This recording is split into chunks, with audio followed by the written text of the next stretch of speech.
Welcome everybody, welcome to day 2 of Spanish Wine Week, and welcome back to people who joined us yesterday, and welcome if you just joined us today.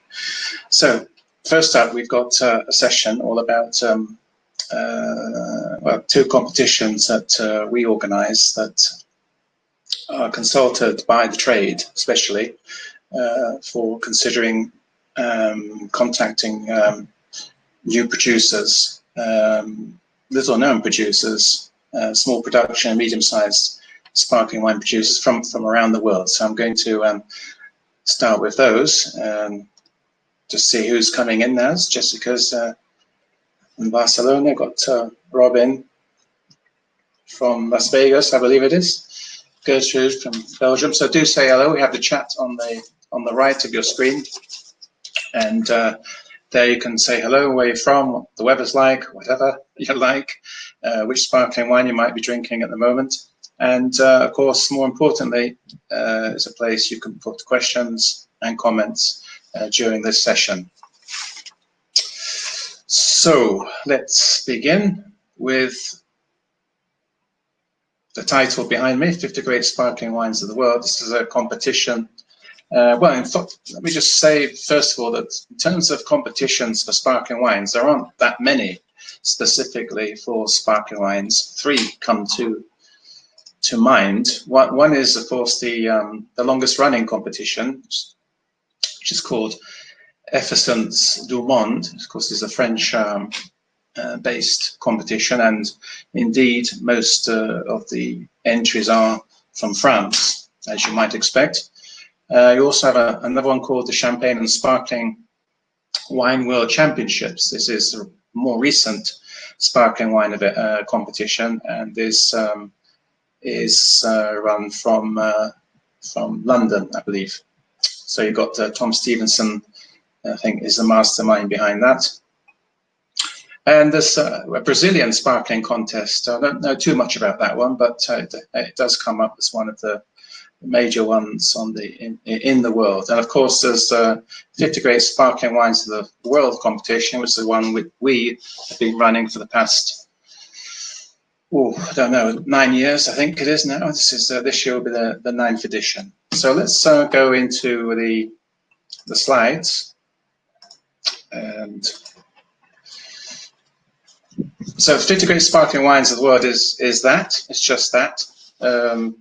Doesn't have champagne in the title, so we're really looking to attract those sparkling wines that are not shadowed by another region in the title. So as a result, we do in fact get a lot of entries from around the world, and but strangely or logically, we don't get many participants from France. So read into that as you may. So how do we do it? Well, of course, as we saw yesterday in the program, there's of course the sparkling wines made with the traditional method, Champenois method, Metodo, Classico, and of course the sparkling wines that are entered into competition. We obviously identify how they're made. So on the one hand, we have the traditional method. On the other hand, we have the Charmat method. So those are the ones we do get into the competition in terms of a method of production. And in the case of the traditional method, then they are broken down into according to dosage and according to aging on the lees. So we get zero dosage, so this is the residual sugar up to 3 grams per liter, that's the Brut Nature, and then we have the Brut category. And although there are sweeter sparkling wines out there, we don't get them entered. So it's really looking at Brut Natures and Bruts that are entered into competition for the traditional method. And for the Charmat method, it's a bit different. There is in fact a Brut Nature, though I don't think we've ever had one, but then you have extra brut, extra dry, and the Charmats are tasted according to dosage, not of course according to any aging on the lees. And of course, as you know, if you learned yesterday from Giampiero, Sparkling Wines of Italy, yeah, I think he went thoroughly through the traditional method and the Charmat method. Okay, so our judges, there's a panel of judges, 5 judges. They're typically, we have one master of wine, we have one sommelier, master sommelier, we have an importer, and the journalist. Those are the, and I also on the panel. And between us, we do the tasting over 2-3 days, depending on how many entries we have, and we get down to the top 50. And the top 50 are awarded gold or silver medals. These labels they can put on the bottle if they wish. And they would appear then, of course, on the supermarket shelves. They also get a diploma to verify that, in fact, what they're saying in their publicity is true. That they've got this particular one is Jeff Johnson Wines from Australia, got the silver medal in 2018. This is one I pulled out. Of course, we're now in 2020. So that they get this diploma, which they can put on the walls. They can use it as a PDF and distribute to importers and boast about it. And a lot of importers, buyers, consumers do just by seeing a label or diploma want to buy it. So it's a good marketing tool. Let me just go to the chat. Okay, no questions yet. So let me go back here. Right. So let's just simply show you quickly the gold medal winners for 2020. This PDF will be available once I've finished. You can download it, take it away, and just it's really just to show the producers you may not have heard of and the quality of sparkling wine they're producing. So the traditional method gold medal winners for this year, here we have one from the Verona region, the heart of the Prosecco, the Righetti winery. So you see it gets a score. You put on the whiteboard. So you get the score, 96 out of 100. They got of course, that's a gold medal. 95 or over is a gold medal. Is the recommended retail price, okay? Just give you an idea what it's retailing at. And of course, the category is Brut. It's been aged for, I can't quite see it, 6 months, yeah. And then you got it down here, you got the tasting note, which is something we send to all the producers, so they have a tasting note, objective tasting note in English, so which they can use. Let me just move myself down a bit, or move over there. Yeah, I can clear the board then. Okay. Then this another gold winner. This is from Slovenia. Slovenia are making some fantastic sparkling wine producers. They're the same kind of level as Veneto Friuli, just next door neighbours to Friuli, Venezia Giulia. So the climate's good for making growing grapes suitable for sparkling wine. So this is one you may not have heard of, maybe one you want to check out. So the producer called, if I forgive my pronunciation, Radgonski Goritz. Okay. Here's another one from Italy, Baracchi Winery. They're making this exceptional rosé, and also they're making a white one with the Trebbiano variety. So they're in Cortona, and I believe this one is Sangiovese, 100%. Of course, Baracchi is well known for hosting the what's it called? Under the Tuscan Sun was filmed at the winery. They've got a beautiful accommodation, and restaurant, so ideal for wine tourism. If you're in that field, it's definitely worth a visit. And Portugal, but one from Palmela, a white Brut, Casa Melinda Freitas. Maybe you've not heard of him. The whole point of this presentation is to reveal to you little-known quality sparkling wine producers at nice prices in the most. As I said, you can download this file at the end, and you can study them at your leisure. Another one from Portugal, this time from the Vino Verde, as I say. This is a producer has participated for several years, so they're consistently getting gold medals, and they're making their sparkling wines with the what's it called again? Alvarinho, the grape variety. So exceptional sparkling wines with the Alvarinho grape variety from Portugal. I just wonder why in Galicia, Rías Baixas, and all the designations of origin in Spain are not making sparkling wine of Alvarinho. I don't know. Open to comments on that one. Okay. So you're obviously also seeing a clear pattern here, that the competition is dominated by Portugal, Italy, and Spain, and that is the case. They're the ones that are getting the good scores, and they're the ones that are participating. So those three countries always coming out on tops. Here we have Westman, Maison Westman, which actually they had a live interview yesterday in the program, and you can, of course, catch up that with Medien, who presented on behalf of the producer to hear in great detail about this champagne. It's got a gold medal, 95 points. It's a rosé, 15 months on the lees. I can go into detail on this one because I was in the program yesterday.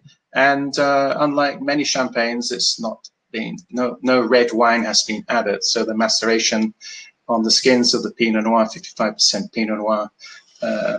So it's not, if you tasted it blind, then you would know, if being an expert as you are, it's a rosé, and as otherwise you might have red wine being added, you might be misled into believing it's not a rosé.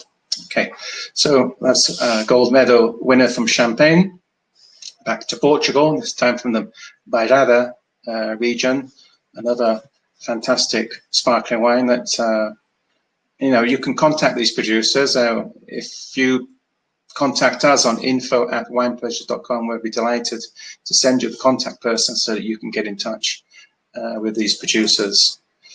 Here's the one from Baracchi. There's the Trebbiano white that they have. Elegant bottle. The falcon on the bottle is because they have the falcon at the winery. So if you go there, you can probably get it. They'll let you perch it on, have you perch it on your arm. This beautiful falcon they've got. So they use that falcon for the two sparkling wines that they're making. Let's clear that. From Spain this time. This is actually a Cava, but a Cava from Requena, not from the Penedès. It's Uveste is the name of the company. It's quite a big production company. Some interests or some connections with Freixenet. Take the full name, Uveste for short, Union Vinícola del Este. They're making very, very good sparkling wines. Just look at the price there. Just recommended retail price. It's, imagine what the export price is on that. So gold medal, and I do remember this sparkling wine. Actually, it's very a lot of strawberry on the mouth, very, very fruity. So well worth getting a sample of that if you can. I'm happy to provide the contacts. Back to Portugal again, Barreira, and another producer Saojiao is a regular participant. They, I think, have participated every year for the last 8 or 9 years. So, if my memory serves me, that's Chardonnay, maybe with some other blend in there. Rovellats is a producer in the Penedès wine region of Spain. It's Cava.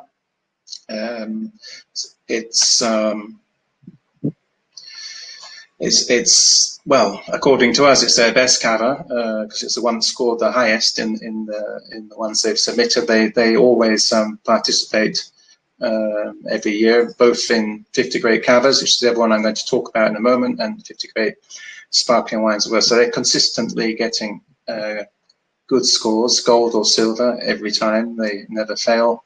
And for the wine tourism people, this is fantastic winery to visit. It's probably the most beautiful winery to visit in the whole of Catalonia, I would hasten to say, from a touristic point of view. So if you but by appointment only, so can't just turn up. And again from Portugal, this time from the peninsula of Setúbal.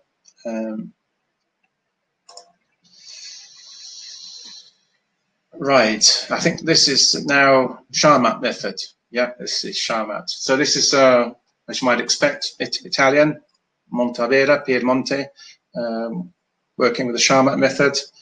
One to look out for. Here's one from Australia, Shore Vineyard Estate. Probably Chardonnay, the grape there. I don't recall exactly, but they're getting. Australians tend to score very well in the competition, gold or silver. So if you're in Asia, for example, you may want to consider these sparkling wines for proximity. This is another one from Italy, Veneto wine region, gold again. In fact, I'm only showing you the golds. Here's one from Spain, not Cava. It's actually produced in the Rueda wine region, which is mostly a white grape growing region. So that's one to check out in Spain. That's not Cava. Back to Italy, the Bacio della Luna, Prosecco. Again, this producer participates every year. They're in again this year and will be scoring for 2021 for sure. They always do well. So it's a good solid Prosecco, consistently scoring gold every year. And here's a fancy bottle from the again from the Veneto region, Astoria. Very elegant bottle, beautiful bottle in fact. So that's another one to look out for. Here's another one from Australia, Jeff Johnson Wines, McLaren Vale region, and this one's made with Pinot Noir. All these are Charmat now, and those are the gold medals winners of 2020. There are silver medal winners. To view all the results of the 50 Great Sparkling Wines of the World 2020, then do click on this link and have a look through them all. And I'm sure you'll find some gems, and I'm sure you'll find some that you'd like to contact. And if you want to get a quick way to contact them, we're happy to provide their details. Now, just have a look, see if we have any questions before we go on to the next seminar. So Jessica's asking, do they get your 50 sparkling wine labels to use on labels? Yes, they do, but it's optional. They don't have to acquire the labels. Okay. Some do, some don't.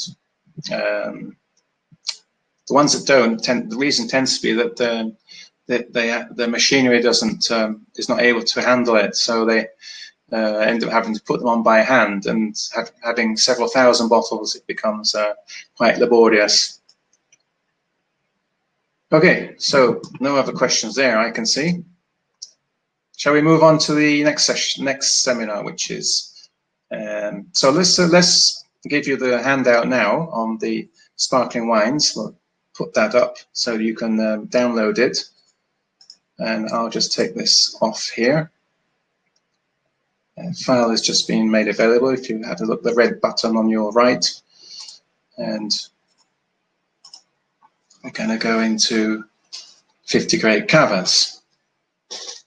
50 grade Cavas is the only competition for Cava. So it's unique, and this has been now it will be in its 10th year. Started before sparkling wines. It started as simply as a one-off.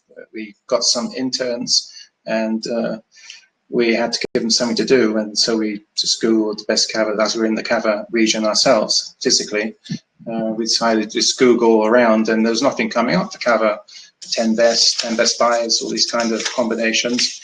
So we had the brilliant idea of organising this competition, and which was meant to be a one-off, just for these interns, for them to give them something to do, to write about. And we were lucky; we got 56 entries, so we were able to make the 50 grade Cavas. Nowadays, we get 150 or so entries into the competition. I mean, there aren't that many Cava producers in Spain, as there are sparkling wine producers in the whole world. So so that's how it started, and of course the following year the producers were asking when can we send samples in for year 2, and we said, well, we didn't actually think about doing it again. It was just a one-off, but so we did it again, and then we did it again, and then we did it again, and then people are asking us. There weren't Cava producers, could they enter? And of course they could not. So we then decided to make 50 great sparkling wines of the world to accommodate those Spanish producers who couldn't enter into the Cava producers. So we came up with the 50 great sparkling wines of the world and see how that went, and that took off like that. So that's a bit about the history of these two competitions. So 50 great Cavas is, as I said, the only competition exclusively for Cava. So if you're interested in Cava, this is a good place to look to find out exceptionally good quality Cavas, little known Cavas, and again at great prices. So yesterday, those of you watching yesterday, Champagne, Liz Palmer, who disappeared, sort of stepped in and had this presentation loaded up. And so if you've seen this a little bit, then just bear with me. What I'm just going to say is that the Cava is not limited geographically to one place. Okay, most of the Cava, 95 to 96%, is produced here. Obviously, it's the biggest green bit, and this is the Penedès area, and this little bit here is Aleia. Actually, in Empordà up here, there are allowed. It's not on the map. This map's from the DOCG, and then you can even get Cava from Rioja, Cava from Requena, and that's where the Uveste is. It's in the 50 great sparkling wines of the world. And down here you've got 2 or 3 Cava producers, Via de la Plata being the one that participates in the competition each year, making very good Cavas and extraordinary prices for the quality that they're making. So Cava not limited geographically.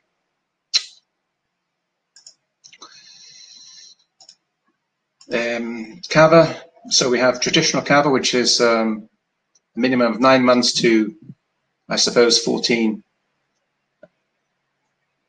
months, and then in 15 months to 30 months you have the Reserva Cava. You can call it Reserva Cava, and then more than 30 months you can call it Gran Reserva Cava. And if you happen to have a piece of land with certain characteristics, certain size, in a single estate, then you can get the Cava de Paraje Calificada seal on the bottle, and for that minimum 36 months aging on the lees. Notice the colour. Somebody might say, well, how do you know it's a reserve or a Grand Reserve? Well, the these labels are compulsory to put on the bottles, and the color tells you if it's how long it's been aged approximately. So white, you know it's going to be young. The green one, it's a reserve black for Grand Reserve, and this shiny, almost what's the word? Some kind of imaging on it is the Cava de Paraje. Actually, Cava de Paraje is not easy to find. And there's only 6 producers left in the DO Cava. The others that were Cava de Paraje vacated and created their own separate association. So 6 producers. We do have one in the competition that I'm going to show you in a moment. Any questions on that? Okay. Nope. Must be all clear. So again, we have gold and silver labels that the producer optionally can put on their bottles. Again, some do, some don't, for whatever reason. So if you do see a bottle with these labels, you know that they're being judged objectively by an expert panel of judges. And again, as with the 50 great sparkling wines of the world, they do get a verification, a diploma, which they can put on the walls in the winery in the visitor center, or they can send it as a PDF to their clients, to potential clients. This is one I pulled out, not deliberately, but I see it's one that's awarded in 2019 to Gramona. Well, Gramona is Cava de Paraje and no longer in the DO Cava, so we won't see Gramona in the competition in future years. But up until they were in the Cava DO, they were consistently getting gold medals for their Cavas, which were, you know, minimum 6 years, some 10 years aging on the lees. So long-aged Cavas. Okay, so which producers? Well, 2020 has shown several gold medal winners. We got this one, we're starting from youngest to oldest. In terms of aging, this is a Brut Reserve from a producer called Roger Goulart, and they're in the Penedès wine region. Until they entered the competition, I never tried their Cavas, but exceptional Cavas.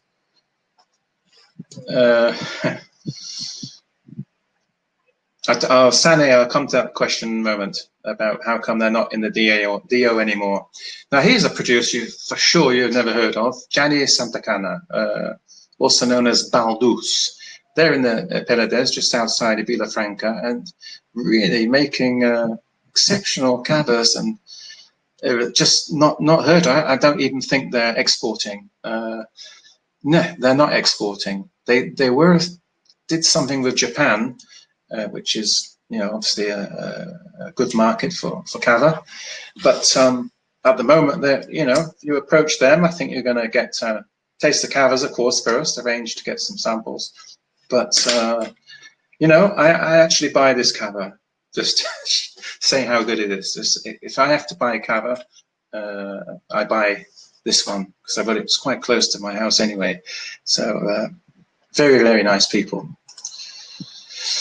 Roviat is a fantastic. You must visit Roviat. It's a fantastic place, and they've got it's just over 100 years of history. In the Roaring '20s, used to be a VIP party area, and just the gardens. You can see what must have been like in the 1920s, 1930s. But anyway, the Cava continues to be great. This is the Gran Reserva. In fact, it's the same one that was in 50 Great Sparkling Wines of the World. It's the same Cava. I think it's got the same score, which is doesn't always happen because the judges do vary from competition to competition. But the Gran Reserva is very, very, very good quality Cava, and one to consider. I mean, just going back to that, it's I mean, it's very fresh Cava, even though it's a Gran Reserve, it's very fresh and it's maintained its freshness, acidity. It's not that heavy kind of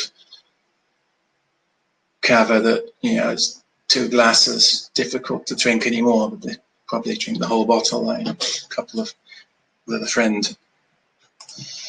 Okay, now Uveste are doing a Grand Reserve, just 30 months, I think it's just over 30 months. It's Chardonnay, Requena, so it's not independent, and it's the Uveste one. They're in the 50 Great Sparkling Wines of the World, but this is their top Cava, if you like, or the longest aged Cava that they're making. So yeah, they're worth contacting. Now here's the big surprise, Adonats, until recently little known. They entered the competition with this particular Cava called XC, and it got a gold medal, and we'd never heard of Adonats, the judges. I don't think the market knew much about them either. But as soon as the results came out, I think back in 2016, they sold out immediately, and within a week of this Cava had just disappeared. And since then, they've entered it every year, and every year it gets a gold medal. Every vintage that they've made gets a gold medal. So get your hands on that. Just a taste is quite experienced. If I remember rightly, some of the baseline is aged in oak, so it gives it a kind of more complexity. That's a Gran Reserva. Now here's the Cava de Paraje. There you go. You can see the P there in the bottle, which means it's Cava de Paraje. This is from Agricola Casa Sala, who were on the program in Spanish Wine Week. If those of you watching remember, Jose Maria presented this particular Cava. It's very long aged. It's 10 or 11 years aging. So far more than the minimum 36 months that's required by the DOCG. It's obviously the price tag is higher than you'd expect for Cava, so it is definitely you know, in the league of some of the long-aged champagnes that you might find, and probably a fraction of the price. So looking for high-end, got high-end customers, high-end restaurants, high-end establishments. This is ideal. Michelin star restaurant. This is one to consider. Cansala. What was formerly branded with the Freshenet label, but they've now separated and producing it as Agricola Casasala. Okay, it's a bit about the history. So Roger Goulart again got 2 gold medals. I think they entered 3 the Cavas. This is extra brut. Of course, with Cava we actually break them down in terms of judging: brut, naturi, extra brut, brut, and then further break them down. So we'd have brut, naturi, reserva, brut, naturi, Gran Reserva. And then we've created another one, which is brut, naturi, long aging, which is more than 60 months, as there are several in the market. And we thought that Gran Reserva, being 30 months or more, didn't do justice to those longer age Cavas, like more than 60, or as we've just seen, this one's like 10 years. We break them down and they're judged according to their dosage, and they're judged according to their category. So it really is specific. So I mean, this one's got 95 in its category. This one got 96, but in its category, which is a long aging. So it's not fair to compare this Cava with this Cava, because they've been judged in different categories. Okay, doesn't mean this is better than this one because it's got score. You have to value them in terms of how they've been judged. That is dosage and aging. Right, Roger. Here's a new one to the competition this year, sorry, Clos Montblanc. Nice bottle, silver bottle. They entered 3, and this one, which is the Brut, it got gold medal. Simple Cava, less than 15 months, gold medal. Easy to drink. Also in the Brut category, I remember I pointed out on the map on the southwest Spain, there's that Extremadura area, little point next to the Portuguese border. Well, this is where these people are from, the Via de la Plata producer. And they make an exceptional Chardonnay, young Cava, Brut, fantastic. And the price, look at the price, retail price. Going back up to the higher end, we have in the Brut category, a long-aged Cava. This is from the Sumarroca winery. They're top-tier Cavas of this fantastically designed bottle. And there are 3 or 4 in the range. This one has oak on the base wine, hence the name Allier. Very complex. Something for meals, restaurants, high-end restaurants. This is another one in the same range, Nordic Claverel Homenage. Again, it's long aging, so more than, I think it's 60 to 70 months on the lees. Excellent, really fantastic Cavas. We also the rosés we judge them separately as well, and the rosés we judge them that if they happen to be a Brut Notori, it's not often, but most of their Bruts. So rosés with Brut according to dosage, and if there are, we do sometimes get some that are reserves. That's more than 15 months, but less than 30 months. So we would kind of judge them in the order, the aging that they are. Okay, so those are the gold medal winners for 2020, and those if you want to see all of the results, you can click on the link here,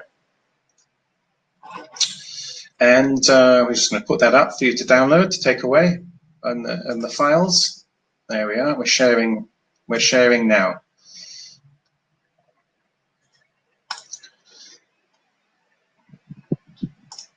Okay, so question time. Let's have a look. Anybody have any questions? So, hi there, Nelson. Welcome back from Brazil. Sana is asking how Gramona is not in the DO anymore. Well, actually, in the Spanish Wine Week, we invited Xavier Gramona to the program to talk about the Corpinet Association. That I think there are 10 members, 10 breakaway members from the DO Cava who formed this association 3 years ago, I think it is now. And he actually openly tells the story of how come they're not in the DO Cava. So if you go to the winepleasures.com website, on the home page, you can catch up the replays. Click on the session 2 of day 1, and you can view Xavier Gramona talking about how Corpinet came about. So it's actually very interesting. Sane, you have your question answered just by watching that. It's quite complex. The reasons are quite complex. So Nelson asking, do we taste Cava from 3 years Battier? Well, to be honest, I've never heard of them. So this, which means, so the answer is no. We never in my life tasted that Cava from them. Never heard of them. Don't know where they are. And that's because they've never entered the competition. So why people don't enter the competition? One of 2 reasons, probably. One, they, I think one told us that our Cavas cannot be tasted blind; they must be tasted seeing everything, and what's more, that there's somebody there to tell you all about how the Cava was made. So of course the competition can't be run like that. All the tastings are done blind. So that's one reason why a Cava producer wouldn't participate. Another would because they just don't, and others maybe fear of not scoring well. That they don't believe they have a great Cava. So another question there. Is it? Yes, Robin. Please go to the winepleasures.com website. You'll see the replays. It's Spanish Wine Week, and it was day 1. You can watch Xavier Gramona telling us about the why. Jessica's asking, is there a cost to enter the competition? Oh, yes, of course. We have to produce the diplomas. We have to get the results. There's all sorts of marketing. We do push the results around to the trade and to the consumer. So there is a fee to participate. So that may be a deterrent for some Cara producers who just don't want to pay 95 euros, which is the cost, the entry fee. It's a good reason. Okay, do we have any more questions? How are we doing for time? Okay. Do you want to watch a video? 50. We made a video of 50 great Cavas. It shows you the best Cava producers, and it shows you the best Cavas. It's done back in 2016 when we did a book called 50 Great Cavas. So we've got about 4 minutes, and the video is 3 minutes. So I'll maybe pull it in if I can. And in the meantime, if you have any questions, where's the video? Okay, here we go. If you do have any questions, just post them there, please. Here we go.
So there we go. I hope you enjoyed that. It's quite relaxing to see all the fantastic Cava producers we have. So Cava, not to be laughed at, I would say.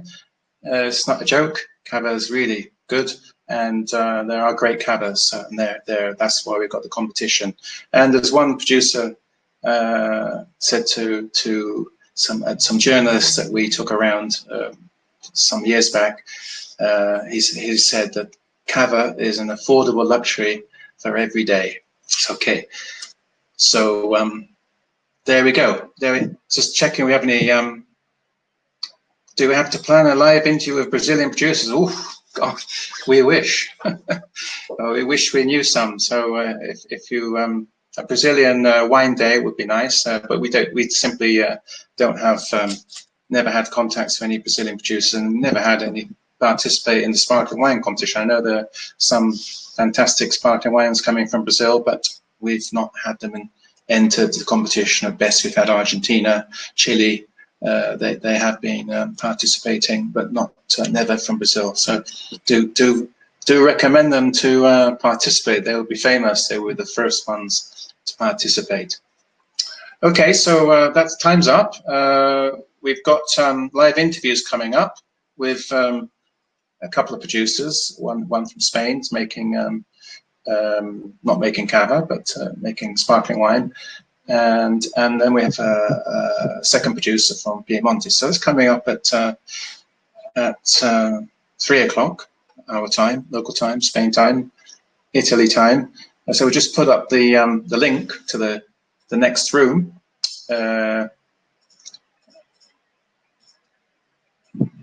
So that you just click on there, and you can.